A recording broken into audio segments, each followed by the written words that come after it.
il y a 20 ans, les accords du Touquet sont signés entre la France et le Royaume-Uni. Ça concorde à ce moment-là avec la fermeture du camp de Sangatte en 2002, qui était situé sur le littoral nord français, donc la fermeture est ordonnée par Sarkozy.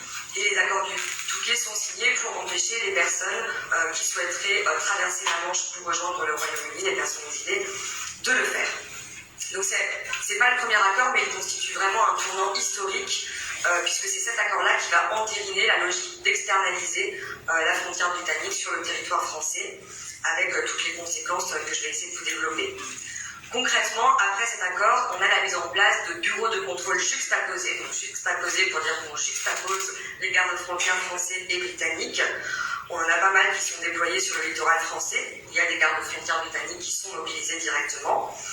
On a ces bureaux de contrôle qui existent aujourd'hui dans les gares, dans la gare du Nord de Paris, dans la gare Saint-Pancras à Londres, mais aussi dans les ports, à Calais, Boulogne-sur-Mer, Dunkerque, côté français, et à Douvres, côté anglais.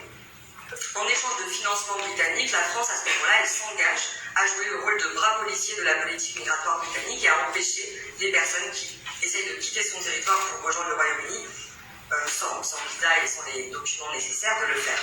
Elle s'engage à ce moment-là à contrôler 100% des poids lourds à destination de la Grande-Bretagne. On ferme vraiment cette frontière.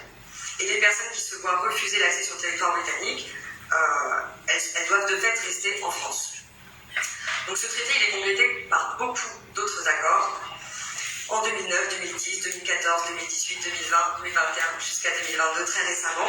Je ne vais pas vous les détailler tous, mais à chaque nouvel accord, la France continue à s'engager à renforcer toujours davantage le contrôle et la sécurisation de sa frontière nord, contre des contreparties financières. Le dernier exemple, c'est l'accord du 14 novembre 2022, au travers duquel le Royaume-Uni octroie à la France 72 millions d'euros, et en échange, la France s'engage à augmenter les dispositifs sécuritaires qu'elle déploie sur le littoral nord de 40%.